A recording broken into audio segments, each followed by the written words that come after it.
इस वीडियो में हम सीखेंगे 10 क्वेश्चंस, न्यूमेरिकल क्वेश्चंस। किताब का नाम है कॉन्सेप्ट्स ऑफ फिजिक्स। चैप्टर है इलेक्ट्रिक फील्ड एंड पोटेंशियल, वैद्युत विभव एवं क्षेत्र। क्वेश्चन नंबर 31 टू 40, 31 से लेकर 40 तक हम लोग इस वीडियो सीरीज में क्वेश्चंस को सॉल्व करेंगे। क्वेश्चन नंबर 1 से लेकर 10, 11 से 20 और 21 से 30 तक हम ऑलरेडी पिछले वीडियोस में कर चुके हैं, जिसका लिंक आपको डिस्क्रिप्शन में मिल जाएगा। क्वेश्चन नंबर 31 है, जो कह रहा है कि दो पार्टिकल हैं A और B और प्रत्येक का आवेश Q है, उनको D दूरी पर रखा गया है। ये कंडीशन हम ले सकते हैं as you can see in the diagram कि दो आवेश Q है जिनको D दूरी पर रखा गया है।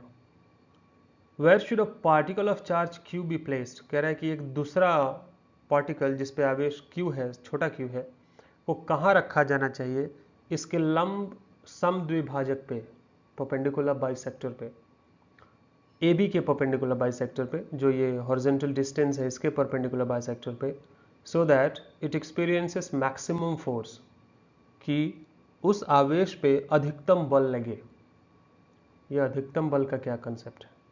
बल तो हम निकाल सकते हैं, अधिकतम बल के लिए दूरी मिनिमम होना चाहिए, और ऐसा मिनिमम दूरी निकालने का हमारे पास कोई डायरेक्ट फॉर्मूला नहीं है। तो एक थ्योरम है जो मैथ्स में है, मैक्सिमा और मिनिमा। हम उसका हेल्प लेंगे इस क्वेश्चन को सॉल्व करने के लिए।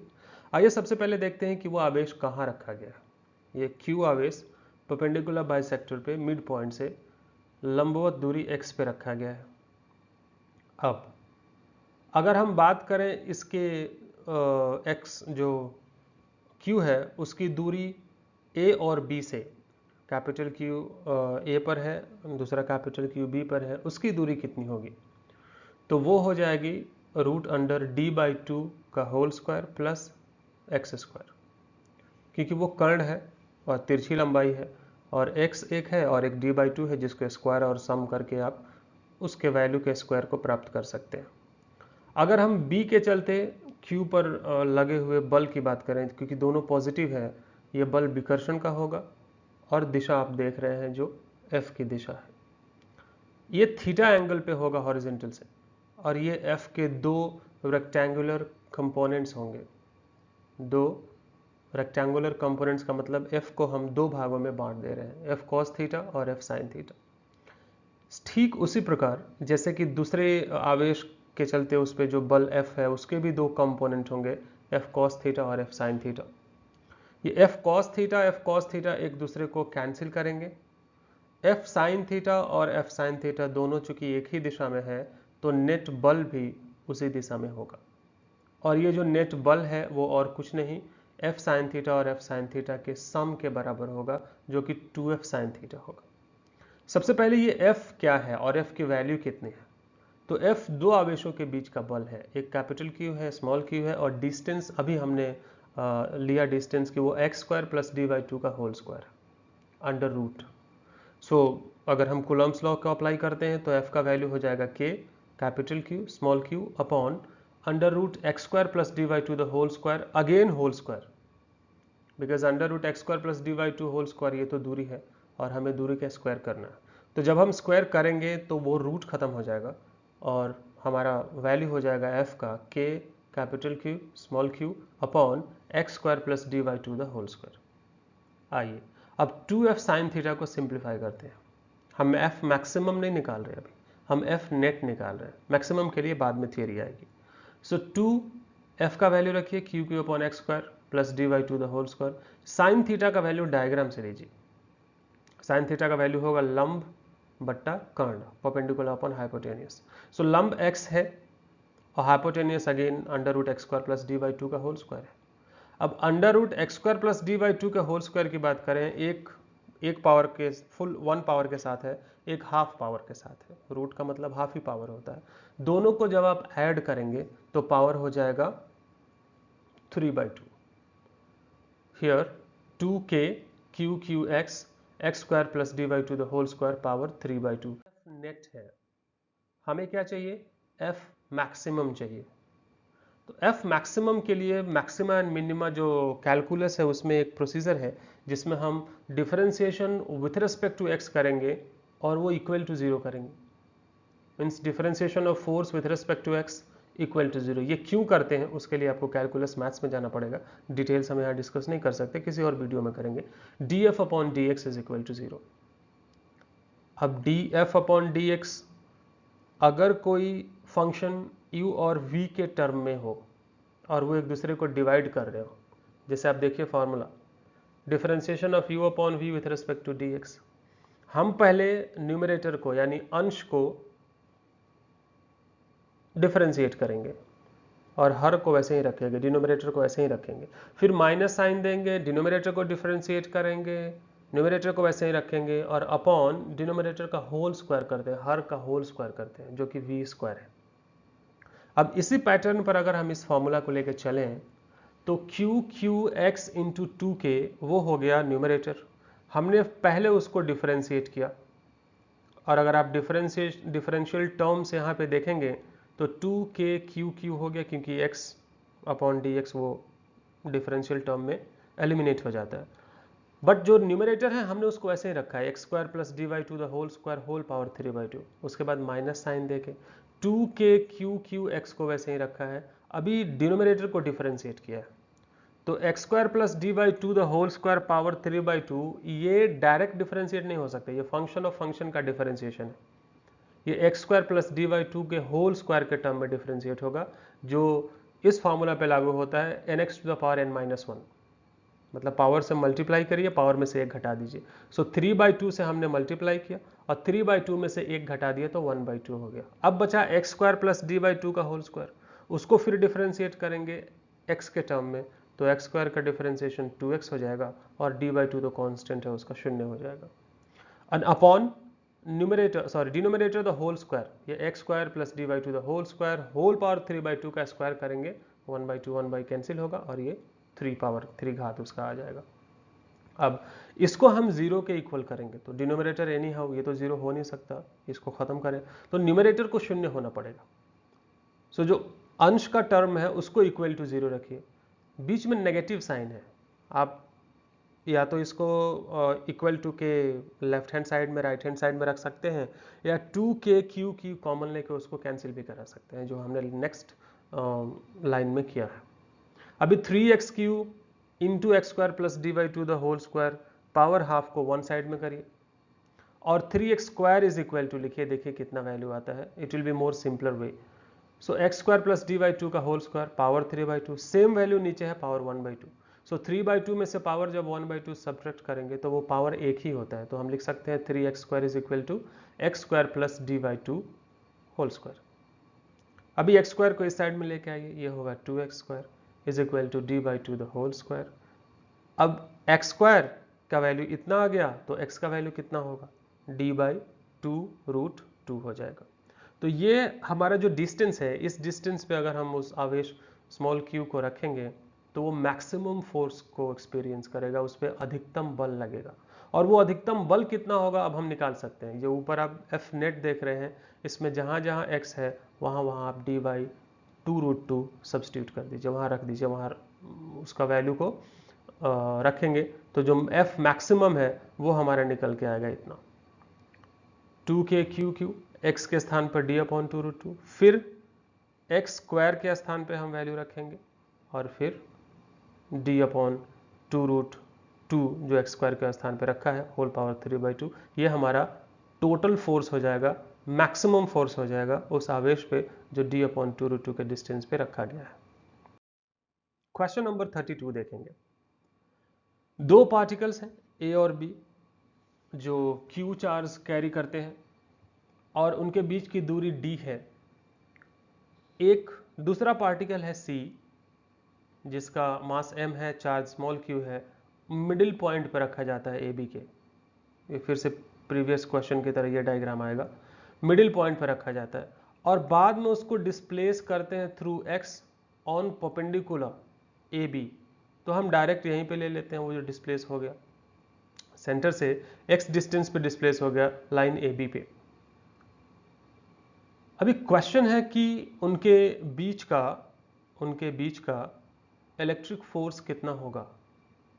तो ये तो हम प्रीवियस वीडियो में ऑलरेडी कैलकुलेट कर चुके हैं।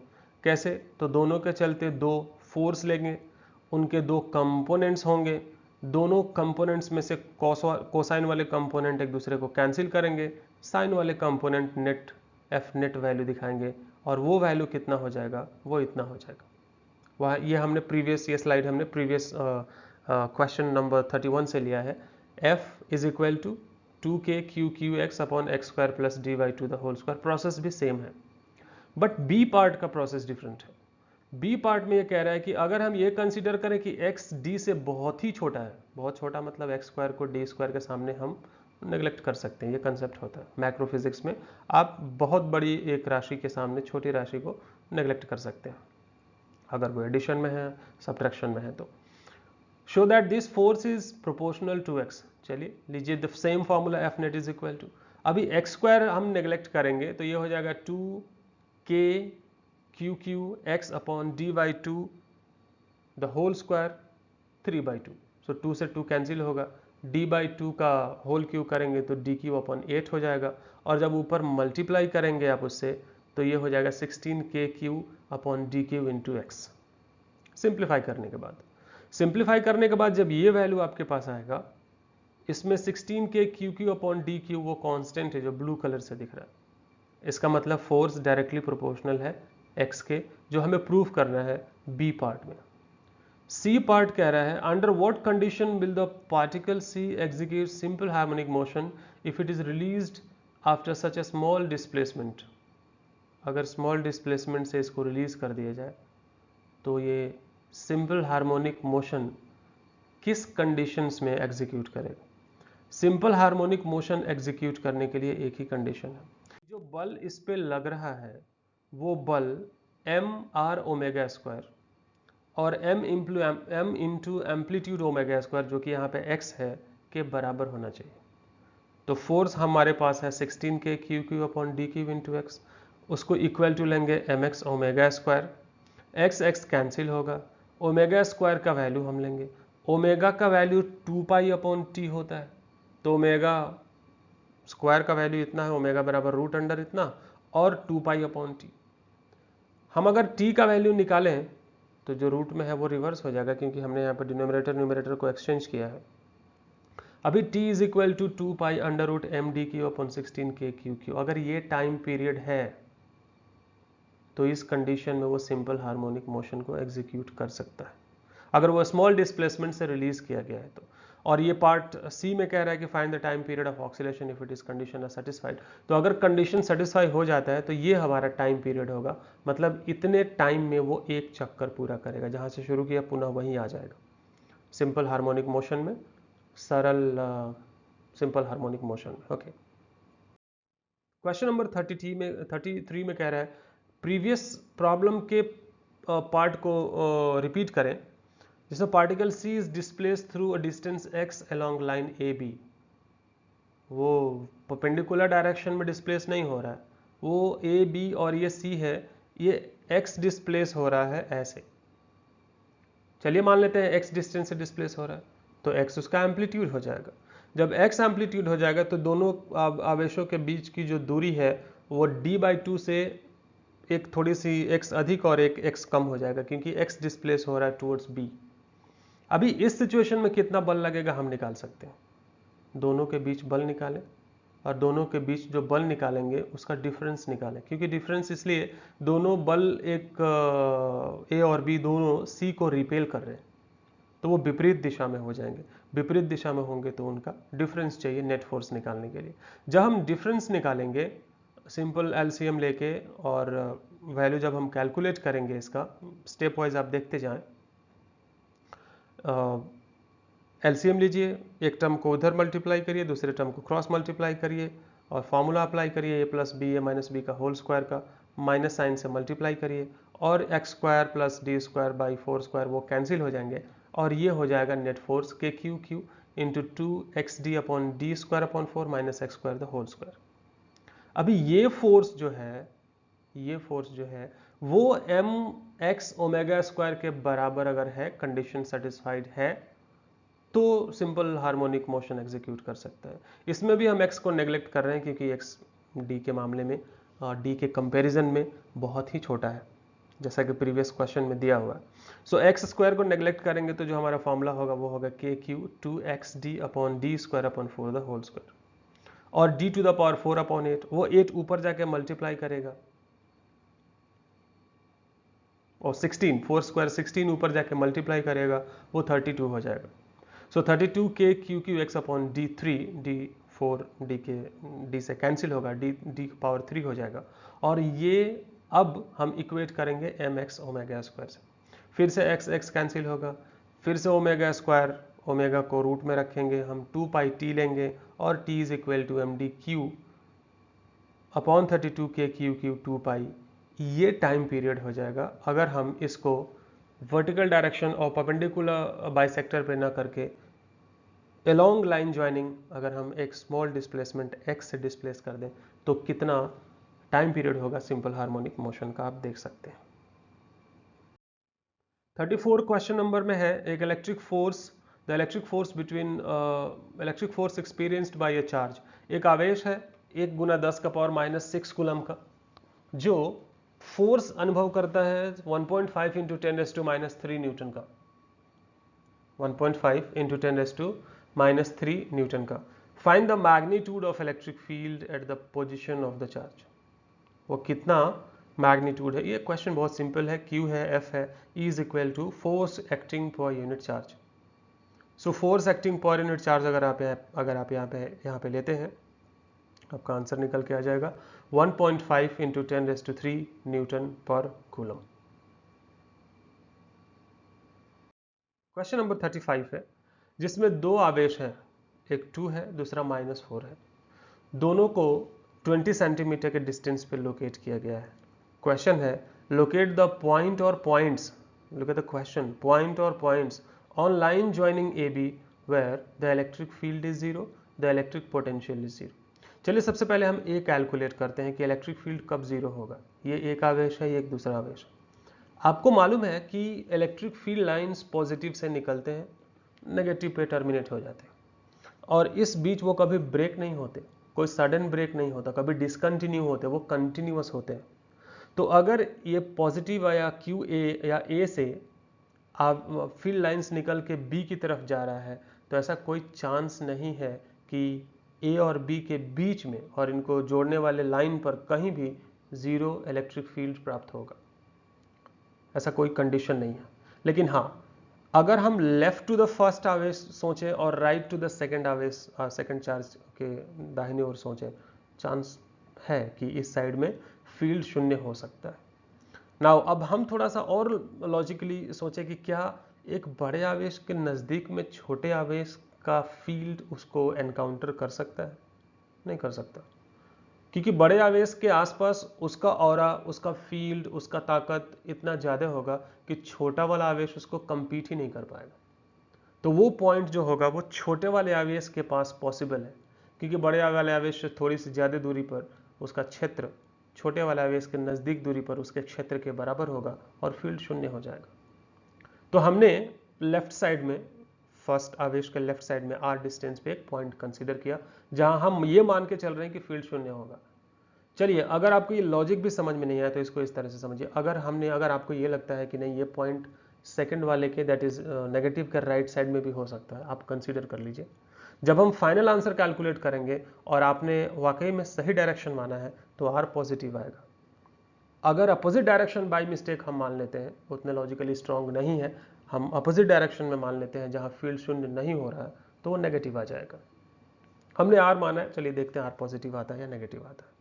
तो r पॉजिटिव से देन नेगेटिव से हो जाएगा distance 20 plus r total distance, और इसके बाद अगर इलेक्ट्रिक फील्ड की फॉर्मूला हम देखें KQ/r², पॉजिटिव के चलते फील्ड लिखेंगे, नेगेटिव के चलते फील्ड लिखेंगे, क्योंकि पॉजिटिव के चलते अवे होगा, नेगेटिव के चलते टुवर्ड्स होगा।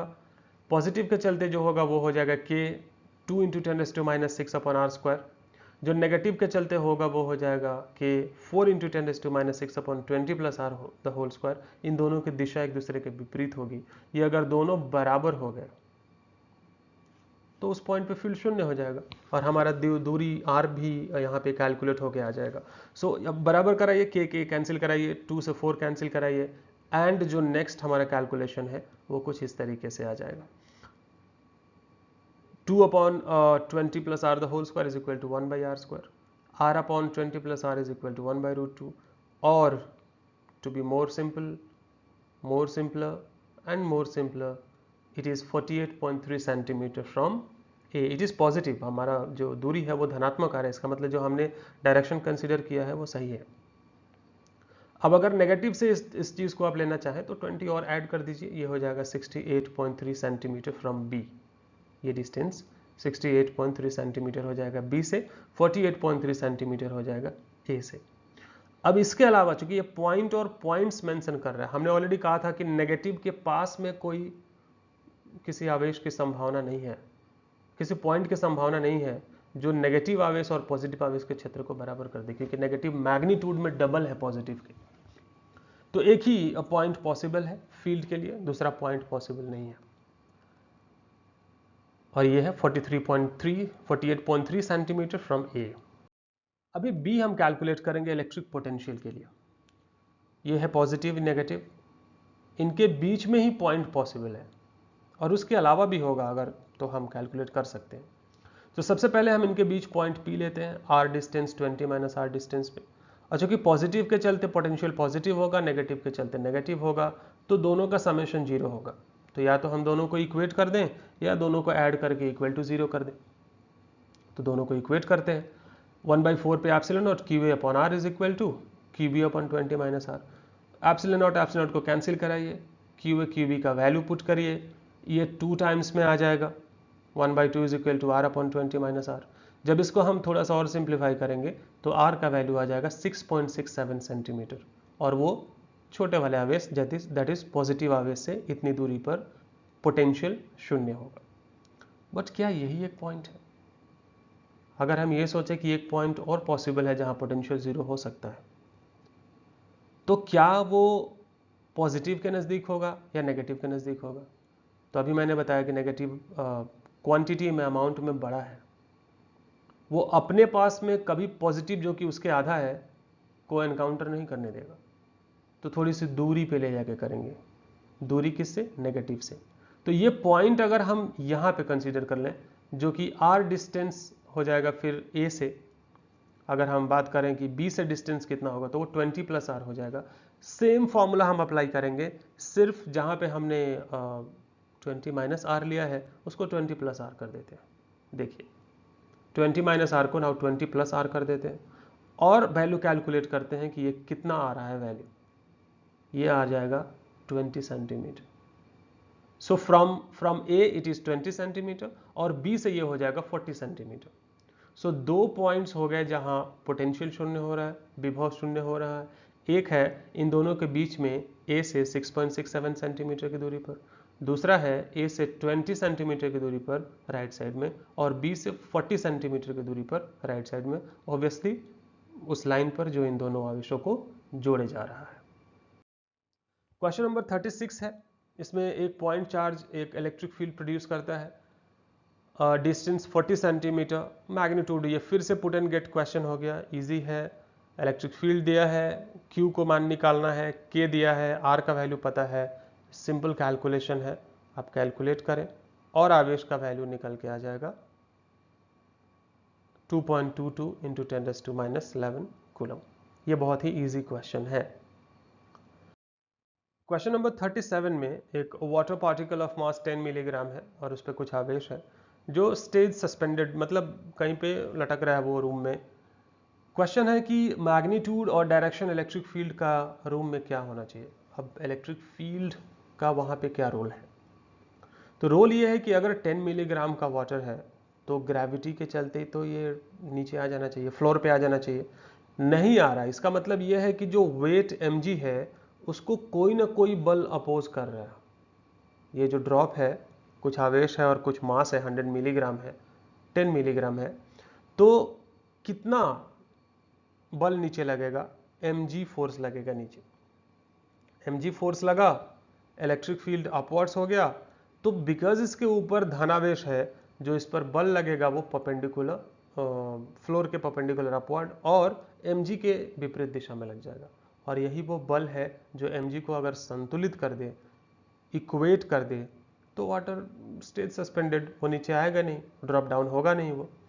तो अगर हम इक्वेशन लिखें, क्या होगा अगर आप इलेक्ट्रिक फील्ड को अपोजिट डायरेक्शन में ले लें?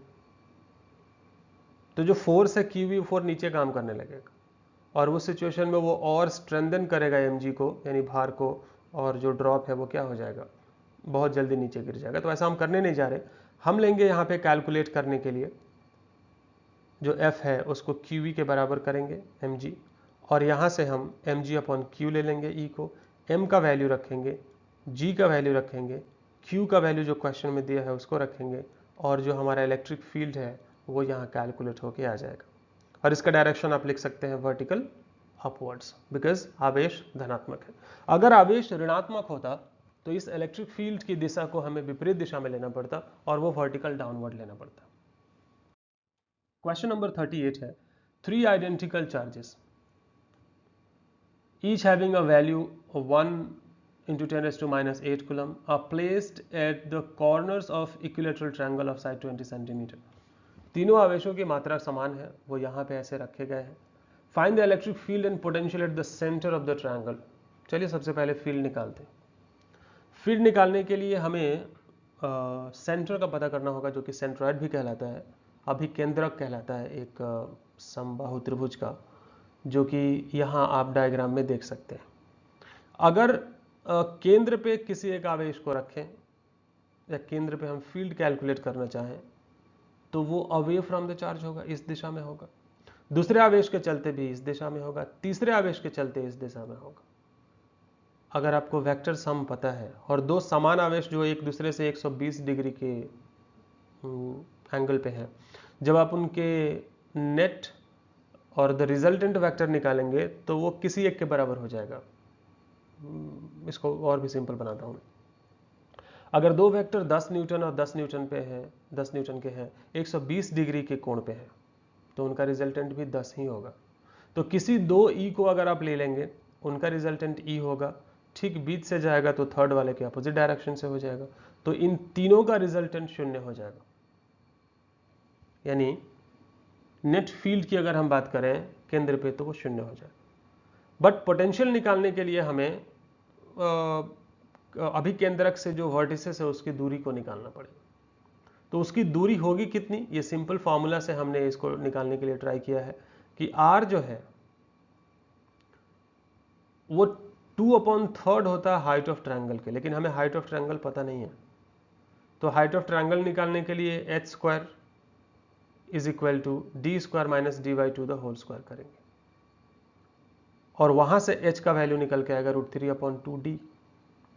वहां से r is equal to 2/3 into √3/2d करेंगे तो ये हो जाएगा d/3। आप इसको डायरेक्ट भी याद रख सकते हैं, केंद्र से वर्टिसेस की दूरी d/√3 होती है, d जहां उसका साइड है। अब ये आप डिस्टेंस d/√3 को अगर हम ले लें 1.732, d 20 सेंटीमीटर दिया है तो ये जगह 11.54 सेंटीमीटर, ये डिस्टेंस हो गया केंद्र से किसी एक वर्टिसेस का। तो पोटेंशियल निकालने के लिए, ये तो हमको मालूम है कि फील्ड 0 हो गया, पोटेंशियल निकालने के लिए हम फॉर्मूला यूज करेंगे 1/4 पाई एप्सिलॉन नॉट Q/R और 3K Q/R। यहाँ 3 इसलिए हमने लिया कि एक के चलते पोटेंशियल निकालिए, 3 से मल्टीप्लाई करिए, या तीनों को निकाल के अलग अलग जोड़िए, तो ये सिंपल हो जाएगा। अब जितने भी वैल्यूज हैं वो वहाँ पे रख दीजिए आप, और कैलकुलेशन को थोड़ा सा सिंपल करिए। ये आ जाएगा 2.3 इंटू 10⁻³ वोल्ट। ये आ जाएगा टोटल पोटेंशियल सेंटर पे। टोटल जो फील्ड हो जाएगा वो कितना हो जाएगा, 0 हो जाएगा। इस क्वेश्चन में एक पॉजिटिव चार्ज Q है जो कि एक रिंग रेडियस R है, उसके ऊपर यूनिफॉर्मली डिस्ट्रीब्यूटेड है। एक दूसरा पार्टिकल जिसका मास m है और एक नेगेटिव चार्ज Q को कैरी करता है, उसको एक्सिस पे x डिस्टेंस पे रखा गया है। उस पर कितना फोर्स लगेगा ये निकालना है। चलिए सबसे पहले फोर्स निकालते हैं, उसके बाद बाकी पार्ट को कंटिन्यू करेंगे। सो फोर्स निकालने के पहले हमें ये मालूम होना चाहिए कि उस पॉइंट पर, एक्सियल पॉइंट पे फील्ड कितना होता है, और वो होता है 1/4 पे epsilon not, Q that is charge on the ring, x that is distance upon r² plus x² the power 3/2। अब बल निकालने के लिए फील्ड में आवेश से मल्टीप्लाई करेंगे, F is equal to Q V, तो फोर्स हो जाएगा K और 1/4 पे epsilon naught Q Q X upon R square plus X square the power 3/2।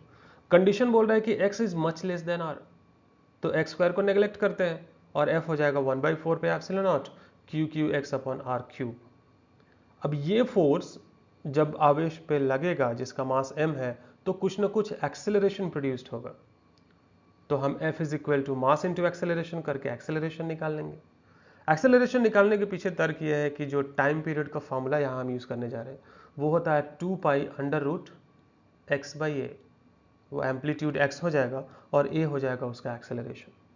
तो जब ये फार्मूला हम यूज़ करेंगे इसमें हम एक्सेलरेशन के वैल्यू को पुट करेंगे तो सिंप्लीफाई करने के बाद ये आ जाएगा t is equal to 2 pi 4 by epsilon naught M R Q upon Q small charge capital Q वो रिंग का चार्ज, और ये हो जाएगा आपका time period of oscillation. Question number 40 में एक रॉड है जिस पे टोटल चार्ज Q है distributed uniformly over its length, और ये बेंड करके एक शेप सेमी सर्कुलर शेप में बना दिया जाता है, तो उसके सेंटर पे उस सेमी सर्कल के द्वारा कितना फील्ड होगा ये है। इसका डिस्टेंस, अगर इसका रेडियस हम r कंसीडर करें तो कैसे कैलकुलेट कर सकते हैं r को, क्योंकि लेंथ तो l है और r रेडियस है, तो इसका टोटल हाफ सर्कमफ्रेंस जो है वो हो जाएगा pi R, total 2 pi R होता है, आधे का पाई आर हो जाएगा। So pi R is equal to L, R is equal to L by pi, वो हम यूज़ कर सकते हैं आगे कैलकुलेशन में। अब यहाँ हम दो छोटे छोटे चार्ज एलिमेंट कंसीडर करते हैं जिनका लेंथ dl होगा, और उनके चलते जो फील्ड होगा सेंटर पे, उनके जो कंपोनेंट्स होंगे उनमें से साइन वाले कंपोनेंट एक दूसरे को कैंसिल करेंगे। कितना फील्ड होगा वो हम कैलकुलेट कर लेंगे, डी क्यू का वैल्यू कितना होगा वो भी हम कैलकुलेट करेंगे, लेकिन रफली अगर आप देखेंगे तो डी साइन थीटा एक दूसरे को कैंसिल कर रहे हैं। अब डी कॉस थीटा अगर हम ले लें और इसको इंटीग्रेट करें 0 डिग्री टू 90 डिग्री और 0 टू पाई बाई 2, तो हम टोटल फील्ड निकाल सकते हैं। डी क्यू का आवेश जो dl छोटा एलिमेंट है उस पर आवेश dq होगा, वो उसकी वैल्यू कितनी होगी उसको भी हम निकालेंगे। आइए सबसे पहले ये देखते हैं कि l डिस्टेंस पे और एक छोटे से डिस्टेंस पे एक छोटा पार्ट dl लिया गया है जो ये सेंटर पे एक एंगल क्रिएट करता है d थीटा, वो d थीटा r और dl में रिलेशन क्या है, तो आपने पढ़ा होगा theta is equal to l by R और angle is equal to arc by radius. वहाँ से अगर हम यहाँ d theta is equal to dl by R लिखें तो dl is equal to R into D theta हो जाएगा, और ये वैल्यू हम यूज़ कर सकते हैं आने वाले कैलकुलेशन में। आइए यहाँ से हम यूनिट लेंथ में कितना आवेश है उसको निकालते हैं, that is q upon dl को निकालते हैं। dl छोटा सा एलिमेंट है तो q is equal to lambda into dl जब हम यहाँ करेंगे और इसको हम आने वाले कैलकुलेशन में यूज़ करेंगे, d जो है वो 2d cos थीटा के बराबर, और टोटल फील्ड जो हम निकालने जा रहे हैं वो 2d cos थीटा के बराबर है। इसको इंटीग्रेट करिए, पहले d का वैल्यू रखिए k D Q upon R square, और D Q lambda into dl हो जाएगा, और d थीटा को अगर हम लिखना चाहें यहाँ से और dl को रिप्लेस करना चाहें d थीटा के रूप में, तो ये r इंटू डी थीटा हो जाएगा। इससे हमें फ़ायदा ये होगा कि cos थीटा को हम अब d थीटा के टर्म में इंटीग्रेट कर सकते हैं, तो इंटीग्रेट करेंगे d का वो e हो जाएगा, लिमिट ले लेंगे 0 to e so that constant will not come, और इसको 0 से पाई बाई 2 तक। अब cos थीटा का इंटीग्रेशन sin थीटा होता है, upper limit pi by 2, lower limit 0, final that is pi by 2 minus initial 0 degree, sine pi by 2 mean sine 91 होता है, एक में से शून्य को घटाएंगे कोई फर्क नहीं पड़ेगा, तो इलेक्ट्रिक फील्ड हो जाएगा 2k लैम्डा अपॉन r। अभी लैम्डा का वैल्यू फिर से प्रीवियस क्वेश्चन से प्रीवियस कैलकुलेशन से हम यहाँ पर रिप्लेस करेंगे, वो है q बाई एल, r का वैल्यू भी रिप्लेस करेंगे वो है l by pi. So simplification के बाद 1/4 pi epsilon not q pi upon l into L अगर हम करते हैं तो पाई पाई कैंसिल होगा, 2 टाइम्स में कैंसिल होगा, और इलेक्ट्रिक फील्ड का वैल्यू हमारे यहाँ निकल के आएगा 1/2 epsilon not q upon L square, और यही फील्ड होगा सेंटर पे। जुड़ने के लिए धन्यवाद।